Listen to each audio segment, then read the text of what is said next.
Hello. I take my glasses off at the beginning to show that I am thoughtful and caring, and to get your attention. I think I've successfully done that. Today is Uno de Mayo, the first day of May, the beginning of getting into the summer. People are outside in force. There's actually traffic on 95. Too much traffic jams, like Friday going to shore traffic. That's healthy in its own way. What I do want to talk about, I know I joke around a lot, and joking is a coping mechanism. But I noticed this in somebody I work with, and I'm starting to see a problem that's getting skipped over that's not going to get the attention it deserves, and then it'll get blown out of the way and it'll become a competition, like all these things do. And there's too many people that really have the problem. Everybody thinks PTSD is combined to major events, life and death, veterans, war, major natural disasters. No, it really is something that has come down to when your ability to cope is overwhelmed by the circumstances at hand. That's my definition. It may be right, it may be wrong. It's when that happens over a consistent amount of time, you become overwhelmed, and people deal with it in different ways. There is no structured way, and people are different. So people try and keep it.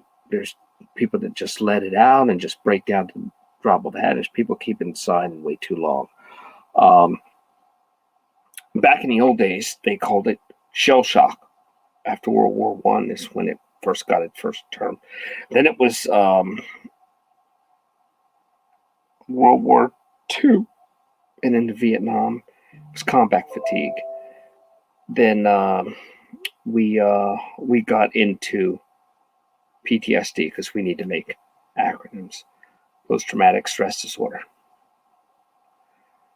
People that have PTSD get intense, disturbing thoughts and feelings related to the experience, and they don't know how to compensate. And they can compensate chemically, medically, organic, but you have to find a mechanism. You have to find an outlet. It's like with addiction. You can't get rid of addiction, in my opinion. And my opinion is mine. If you don't like it, go somewhere else. You can't get rid of addiction. I think you can only substitute. You can change addictions. I think you're wired for it. So maybe instead of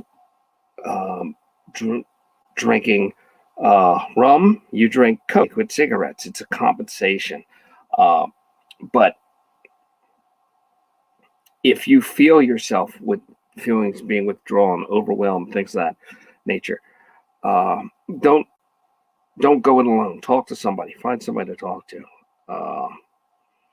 and reach out to somebody during this, and make sure that people understand that it is important to you, and start down that road of not bottling everything up. And this is, it's tough to admit it. For certain generations, it's tough, but you have to own it, and you have to be willing to accept that you do have a problem and you need to deal with it. And I know this is a little deeper than I normally go, and